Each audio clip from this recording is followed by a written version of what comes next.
Good morning, friends. Have a nice day. નમસ્કાર વિદ્યાર્થી મિત્રો. આજે આપણે ધોરણ 10 ઇંગ્લિશ ગ્રામરની અંદર ફંક્શન્સ પાર્ટ 2 જોઈ રહ્યા છીએ. વિદ્યાર્થી મિત્રો, તમને ખ્યાલ હશે જ કે આપણે અગાઉ ફંક્શન્સ પાર્ટ 1 માં કેટલાક ફંક્શન્સ જોયા. એના અંતે જે એક્સરસાઇઝ આપવામાં આવી હતી એ એક્સરસાઇઝના જવાબો પણ વિદ્યાર્થીઓએ સાચા લખ્યા છે. એટલે મને આશા છે કે અહીં આપેલા ફંક્શન પણ તમને ચોક્કસ આવડશે. અગાઉ પણ મેં કહ્યું હતું કે ફંક્શન્સ એટલે ગ્રામરની અંદર સહેલામાં સહેલો ટોપિક અને અતિ મહત્ત્વનો ટોપિક. કેમ કે 9 માર્કનું પૂછાય છે એટલે વેટેજ વધારે છે. એ બીજું કે એટલું સહેલું જ પણ છે, કારણ કે તમે પણ એનો એક્સપિરિયન્સ અનુભવ કર્યો કે એક્સરસાઇઝ તમને મેં આપી હતી, એના ફોટા તમે વોટ્સઅપ કર્યા છે, તો એ મેં એક્સરસાઇઝના જવાબો જોયા તો મોસ્ટલી બધા વિદ્યાર્થીઓના સાચા છે. એટલે તમારો ભય નથી આવડતું એવો ડર હવે દૂર થઈ ગયો છે. એટલે એ જ રીતે આપણે અહીં પણ ધ્યાન આપીશું તો ચોક્કસપણે ફંક્શન્સ અહીં જે આપણે આજે સમજાવવાના છીએ એમાં તમને ખ્યાલ આવશે. Okay, let us start now. Functions part 2. આની અંદર પ્રથમ છે expressing emotions, exchanging niceties or pleasantries. Emotion એટલે લાગણી, બરાબર, અને એક્સપ્રેસ રજૂ કરવું, લાગણીઓ રજૂ કરવી એટલે કે લાગણીઓની અભિવ્યક્તિ. તો તમે જાણો છો કે લાગણીઓની અભિવ્યક્તિ કેવી રીતે થઈ શકે? તો જ્યારે કોઈ એ પ્રશંસનીય કાર્ય કર્યું હોય તો આપણે એને બિરદાવવા માટે આશ્ચર્ય વ્યક્ત કરીએ છીએ, તો એ આશ્ચર્યની લાગણી વ્યક્ત કરીએ કે વાવ, વન્ડરફુલ. તો એ શું? આશ્ચર્યની લાગણી વ્યક્ત કરી છે. એમ દુઃખની લાગણી પણ તમે વ્યક્ત કરી શકો છો કે oh, the incident is so sad. અકસ્માત બહુ દુઃખદ છે, તો એ દુઃખની લાગણી વ્યક્ત કરી. તો જે લાગણી વ્યક્ત કરવામાં આવે છે એમાં કયા કયા પ્રકારની લાગણી હોય છે? દુઃખ, આનંદ, આશ્ચર્ય. આ બધી લાગણી જો વ્યક્ત થતી હોય વાક્યમાં તો એ ફંક્શનને આપણે એક્સપ્રેસિંગ ઇમોશન્સ કહીએ છીએ, કે લાગણીઓની અભિવ્યક્તિ કહીએ છીએ. અહીંયા માત્ર તમારે એટલું જ યાદ રાખવાનું છે કે આપણે કયા કયા શબ્દો દ્વારા લાગણીઓને વ્યક્ત કરીએ છીએ. તો અગાઉ મેં કહ્યું એમ કે અહીં એક્ઝામ્પલ પણ આપ્યું છે. પહેલું જ એક્ઝામ્પલ કે hurrah we have won the match. તો હુર્રા શું છે? એ એક આનંદનો ઉદ્ગાર વ્યક્ત કર્યો છે. મેચ જીત્યા છીએ તો એનો આનંદનો ઉદ્ગાર વ્યક્ત કરવા માટે હુર્રા શબ્દનો પ્રયોગ કર્યો છે. એ આનંદ માટે છે, આનંદની લાગણી વ્યક્ત થઈ છે. તો એ રીતે ઓ, અરે, એ પણ એક આશ્ચર્ય કે દુઃખ વ્યક્ત કરવા માટે એ શબ્દનો પ્રયોગ થાય છે. તો આવા જે શબ્દો છે એ શબ્દો જ તમારે યાદ રાખવાના છે કે કેવા પ્રકારના શબ્દો હોય તો એ ફંક્શનને એક્સપ્રેસિંગ ઇમોશન્સ કહી શકાય, લાગણીઓની અભિવ્યક્તિ. બરાબર. તો જનરલી કે what a brave student you are, તો એમાં પણ આપણે લાગણી વ્યક્ત કરી છે. મીન્સ કે ઉદ્ગાર વાક્યોમાં હંમેશા લાગણી જ વ્યક્ત થઈ હોય છે. અને જો ઉદ્ગારવાચક વાક્ય ના હોય તો એમાં એકાદ શબ્દ એવો હોય, હુર્રા છે કે ઓ છે કે એવા શબ્દો હોય તો એ પણ આશ્ચર્યની લાગણી વ્યક્ત કરે છે. એટલા માટે એ ફંક્શનને આપણે એક્સપ્રેસિંગ ઇમોશન્સ તરીકે ઓળખીશું. તો સાથે સાથે બીજા એક ફંક્શનને પણ આમાં આપણે ઇન્વોલ્વ કરીએ છીએ કે એક્સચેન્જિંગ નાઇસિટીઝ ઓર પ્લેઝન્ટરીઝ. એક્સચેન્જ એટલે આપલે કરવી, અરસપરસ આદાન પ્રદાન, આપવું લેવું. સારું. નાઇસિટીઝ એટલે શુભેચ્છાઓ, જેને ગુડ મેનર્સ કહેવાય, જેને પ્લેઝન્ટલી શિષ્ટાચાર કહેવાય. આપણે ગુડ મેનર્સ કોને કહીશું?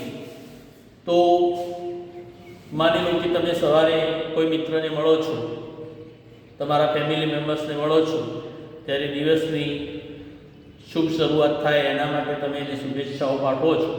તો ગુડ મોર્નિંગ, બપોરના સમયે ગુડ નૂન, ગુડ આફ્ટરનૂન, સાંજના સમયે ગુડ ઇવનિંગ, રાતના સમયે ગુડ નાઇટ. આ બધા શબ્દો છે એ આપણી ગુડ મેનર્સ છે, સારી રીતભાત છે. અને એ રીતભાત માટેના બે શબ્દો છે, તો નાઇસિટીઝ અને પ્લેઝન્ટ. એ શબ્દોના અર્થ યાદ રાખશો તો તમને કોઈ મુશ્કેલી પડશે નહીં. તો આપણે જે વિશ કરવા માટે, શુભેચ્છાઓ માટે સમયને અનુરૂપ જે અભિવાદન વાપરીએ છીએ, તમામ અભિવાદનો હોય તો એને આપણે એક્સચેન્જિંગ નાઇસિટીઝ કે પ્લેઝન્ટરી તરીકે ઓળખીશું. બરાબર.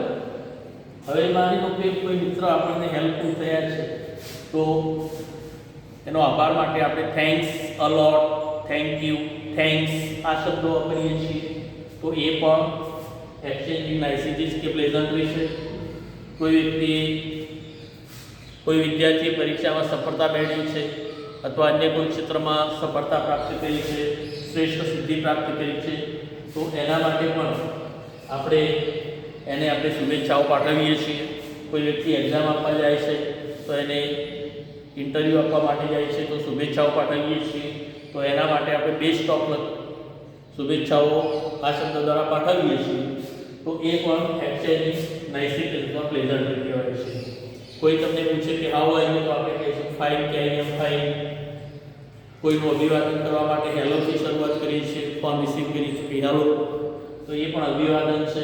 એટલે એ પણ એક સારી બાબત છે, શિષ્ટાચાર છે. તો એને એક્સચેન્જિંગ નાઇસિટીઝ કે પ્લેઝન્ટરી કહીશું. ક્યાંક આપણાથી કોઈ ભૂલ થઈ ગઈ હોય તો આપણે આઈ એમ અફ્રેડ કહીએ છીએ. બરાબર. આઈ એમ સોરી કહીએ છીએ, સોરી કહીએ છીએ. કોઈ આપણે ભૂલથી અજાણતાથી આપણે કોઈને નુકસાન પહોંચાડ્યું હોય, કોઈને મુશ્કેલીમાં મૂક્યા હોય તો આપણે માફી માંગીએ છીએ, તો એક્સક્યુઝ મી કહીએ છીએ. તો આ બધા જે શબ્દો છે એ શબ્દોનો પ્રયોગ અહીંથી શરૂ કરી અને આ તમામ શબ્દો જે અહીં સુધીના શબ્દો છે, અહીં તમને બધા જ શબ્દો મેં આપી દીધા છે. જો વાક્યમાં આમાંથી કોઈ પણ શબ્દનો પ્રયોગ કર્યો હોય તો એ ફંક્શનને આપણે એક્સચેન્જિંગ નાઇસિટીઝ કહીશું અથવા એક્સચેન્જિંગ પ્લેઝન્ટરી કહીશું. બરાબર. પરીક્ષાની અંદર નાઇસિટીઝ આપેલું હશે અથવા પ્લેઝન્ટરી આપેલું હશે, બંને સાથે આપેલા નહીં હોય, પણ એ બંને સેમ છે, કારણ કે શુભેચ્છા, શિષ્ટાચાર વસ્તુ સેમ છે. એટલે આવા શબ્દોનો પ્રયોગ થયો હોય તો એ ફંક્શન એક્સચેન્જિંગ નાઇસિટીઝ કે પ્લેઝન્ટરી છે. બરાબર. ઇમોશન્સની પણ વાત કરી દીધી. તો આ પ્રથમ ફંક્શન પૂરું કર્યું. નવ સેકન્ડ, કમ્પેરિંગ થિંગ્સ, પર્સન્સ. તો અહીંયા એક શબ્દને ધ્યાનમાં લેવાનો છે કે કમ્પેર. કમ્પેર એટલે શું? સરખામણી કરવી. કમ્પેરિંગ એટલે સરખામણી કરતું અને કમ્પેરિઝન એટલે સરખામણી. દરેક વ્યક્તિ કે વસ્તુ કોઈ પણ એના ગુણ કે ગુણધર્મની બાબતમાં સમાન હોતા નથી અને ક્યાંક સમાન પણ હોય છે. તો એના માટે કોઈ પણ બે વ્યક્તિ કે વસ્તુની જ્યારે સરખામણી કરવામાં આવે છે ત્યારે એના માટે ગ્રામરની અંદર ચેપ્ટર છે ડિગ્રીઝ ઓફ કમ્પેરિઝન, સરખામણીની કક્ષાઓ. તો તમે જાણો છો કે સરખામણીની કેટલી કક્ષાઓ હોય છે? તો 3. First one is positive degree. હવે સરખામણી માટે પહેલી વસ્તુ એ 3 ડિગ્રી માટે કહી દઈએ કે કોઈ પણ સરખામણી માટે જે પણ શબ્દ વપરાય છે એ શબ્દ એનો ગુણ બતાવે છે, એટલે વિશેષણ તરીકે પ્રયોજાયેલો હોય છે. આ વસ્તુ ધ્યાનમાં રાખજો. હવે આપણે જે પોઝિટિવ ડિગ્રીની વાત કરીએ છીએ તો એનો અર્થ થાય છે કે સમાનતા દર્શક કક્ષા. આ ડિગ્રીનો ઉપયોગ ક્યારે થાય? તો કોઈ પણ વ્યક્તિ કે વસ્તુ કે પ્રાણી અન્ય વ્યક્તિ કે વસ્તુ કે પ્રાણીના જેટલો જ એક સરખો એટલે કે સમાન ગુણ ધરાવે છે તો એના માટે આપણે પોઝિટિવ ડિગ્રીનો ઉપયોગ કરીએ છીએ.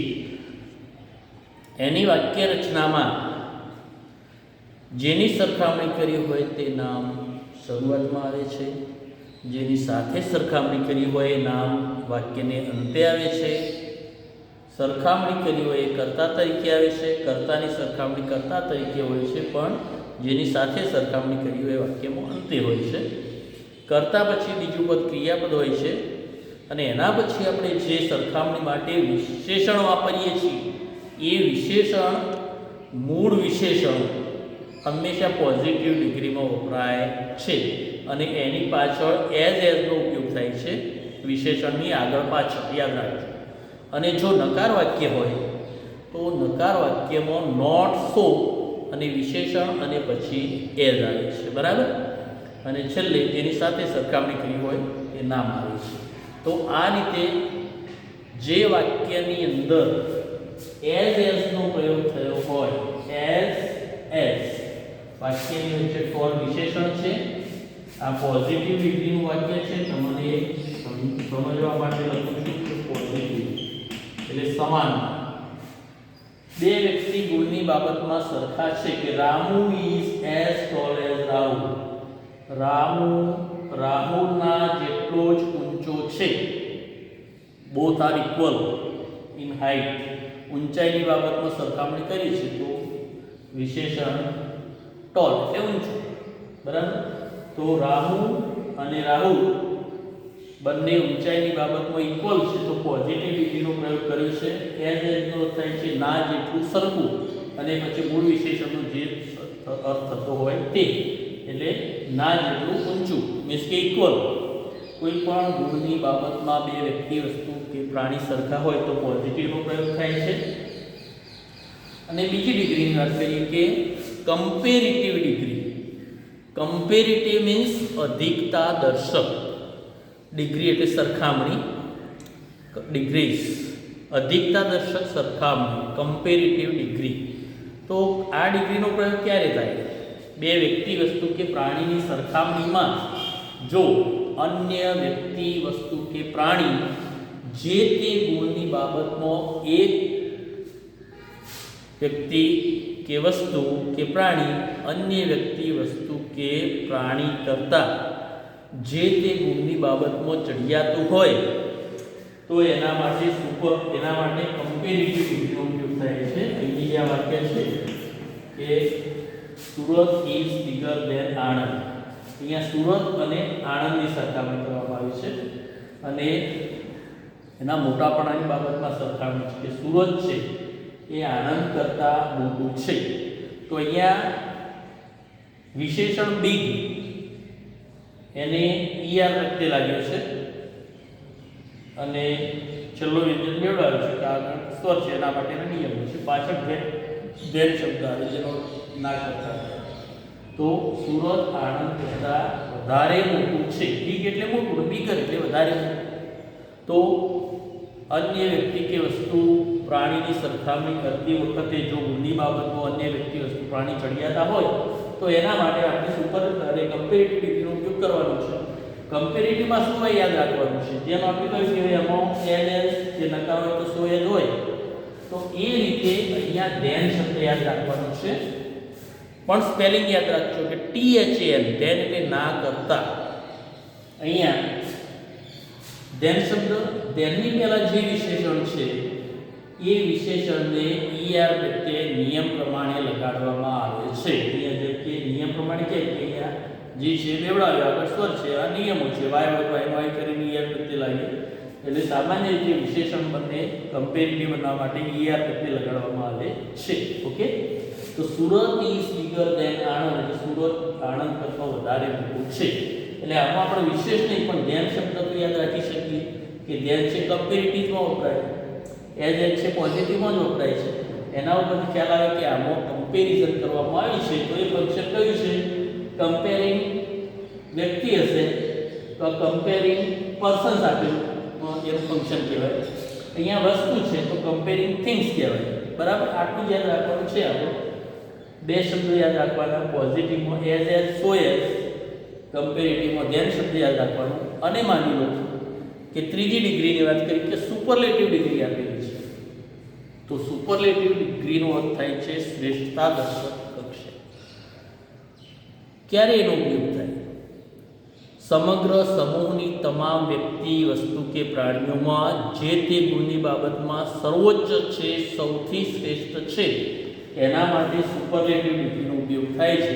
અને સુપરલેટિવ માટેનો કોઈ શબ્દ નથી એવો પ્રોપર આની જેમ, પણ જે વિશેષણ છે એ વિશેષણને જે રીતે કમ્પેરેટિવમાં આર કે એર પ્રત્યે લગાડવામાં આવે છે એ રીતે સુપરલેટિવમાં EST કે ST પ્રત્યે લગાડવામાં આવે છે. બરાબર, જેમ કે ક્લેવર છે તો ક્લેવરેસ્ટ, હાઈ છે તો હાઈએસ્ટ, તો એ રીતે ટોલ છે તો ટોલેસ્ટ, ST કે EST પ્રત્યે રૂપ વપરાયું હોય તો એ પણ કયું ફંક્શન થયું કહેવાય? કમ્પેરિંગ થિંગ્સ અથવા કમ્પેરિંગ પર્સન. પણ એની સરખામણી કોની સાથે છે? સમગ્ર સમૂહની તમામ વ્યક્તિઓ સાથે એક વ્યક્તિ, વસ્તુ કે પ્રાણીની સરખામણી છે. જે વ્યક્તિ, વસ્તુ કે પ્રાણી સમગ્ર સમૂહમાં કેવું છે? શ્રેષ્ઠ છે. બરાબર, તો એમાં પોઝિટિવ ડિગ્રીમાં આપણે યાદ રાખવાનું છે કે એઝ SOS, કમ્પેરેટિવમાં ધ્યાન શબ્દ, અને સુપરલેટિવમાં વિશેષણનું EST પ્રત્યે કે ST પ્રત્યે યાદ રાખીશું. અને એક બીજી બાબત પણ એમાં નોંધપાત્ર છે કે સુપરલેટિવના રૂપની પહેલાં હંમેશા આર્ટિકલ ધનો પ્રયોગ થયેલો હશે. એટલે એ આપણે માની લેવાનું કે એ જે રૂપ છે એ સુપરલેટિવ ડિગ્રીનું વિશેષણનું રૂપ છે. તો આ ત્રણ વસ્તુ ધ્યાનમાં રાખીએ તો એ પ્રમાણે એ ફંક્શનને આપણે કયા નામથી ઓળખીશું? કમ્પેરિંગ થિંગ્સ અથવા કમ્પેરિંગ પર્સન્સ, વ્યક્તિ કે વસ્તુ કે પ્રાણીની સરખામણી, એ ફંક્શન આવશે. શોર્ટમાં એઝ સો એઝ, ધેન અને ST પ્રત્યે, આટલું જ યાદ રાખો. અને એનું ફંક્શનનું નામ એક જ છે કે કમ્પેરિંગ થિંગ્સ કે કમ્પેરિંગ પર્સન્સ. બરાબર, આટલું જ યાદ રાખવાનું છે. કમ્પેરિંગ શબ્દ મહત્વનો છે આમ. અને પેલા જે શબ્દો છે એ એઝ સો એઝ, ધેન કે વિશેષણને ST પ્રત્યે, તો એ ફંક્શન કમ્પેરિંગ થિંગ્સ કે પર્સન્સ થશે. ઓકે, નેક્સ્ટ જોઈએ third one, reporting event. Reporting event, ઇવેન્ટનો અર્થ તો જાણો છે ને કે ઇવેન્ટ એટલે પ્રસંગ, બનાવ, ઘટના. કોઈ પણ પ્રસંગને રિપોર્ટિંગ કરવું. રિપોર્ટરો શું કરે છે? જે તે પ્રસંગની જાણ કરે છે એટલે એને રિપોર્ટર કહેવાય છે. એટલે રિપોર્ટ એટલે જણાવવું, અન્ય વ્યક્તિને જાણ કરવી. કોઈ પણ વસ્તુની જાણ અન્ય વ્યક્તિને કરવી, એના માટે રિપોર્ટિંગ શબ્દ છે.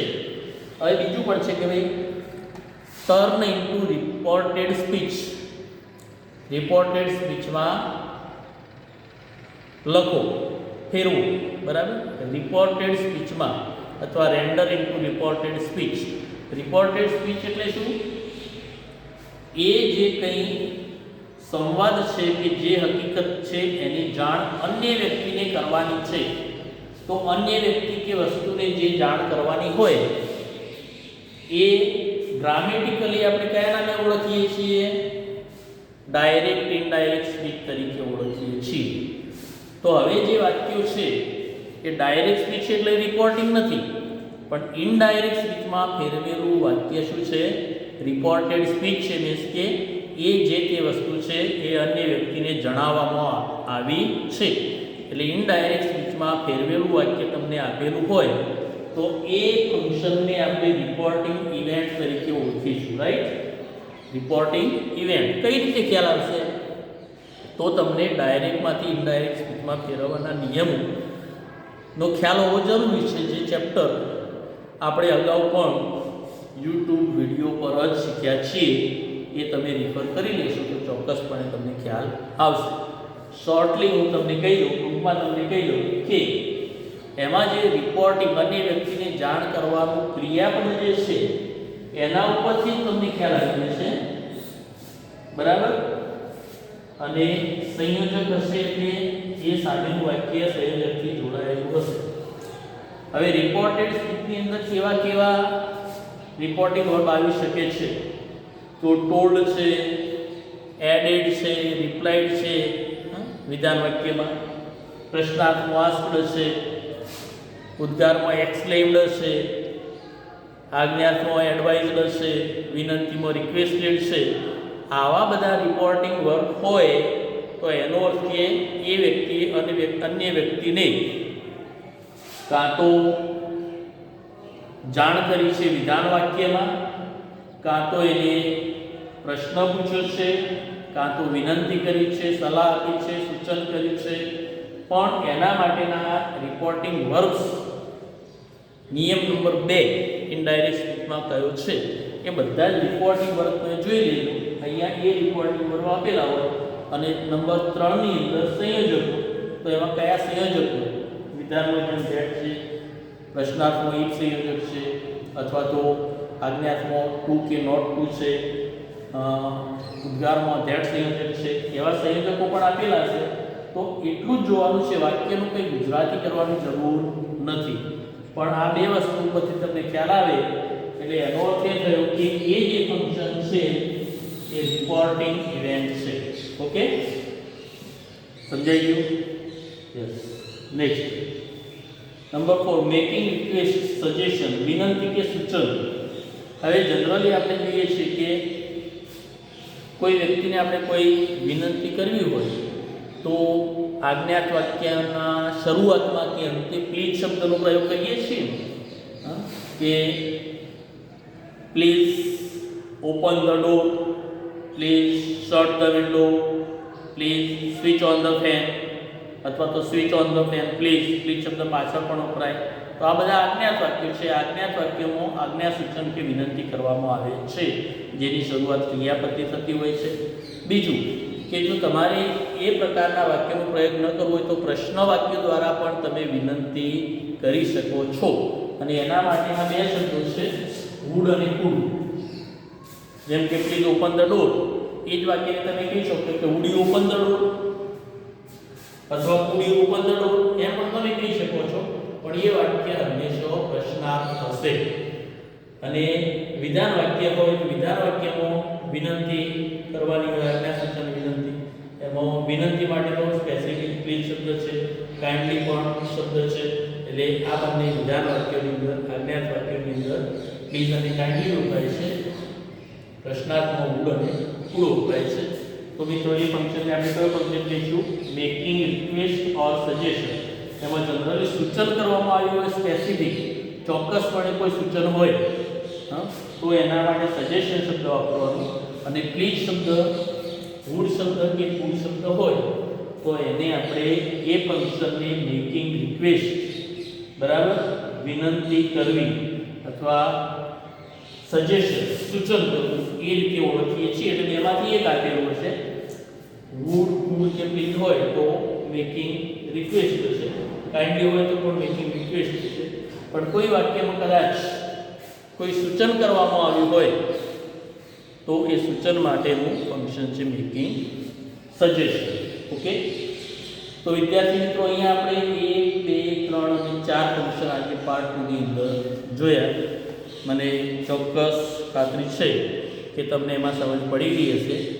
અને એટલા જ માટે એની ચકાસણી માટે આ યુટ્યુબ વિડીયોના અંતે એ તમે નિહાળી અને હું જે તમને એક્સરસાઇઝ એસાઇનમેન્ટ તરીકે આપીશું એ તમે ફોટા મને વોટ્સઅપ કરશો એટલે મને પણ સમજ પડશે, ખ્યાલ આવશે કે વિદ્યાર્થી મિત્રોને આ ફંક્શન્સ જે અહીંયા આપણે 4 શીખ્યા છે એનો ખ્યાલ આવી ગયો હશે. ઓકે વિદ્યાર્થીઓ, that's all. Thank you very much.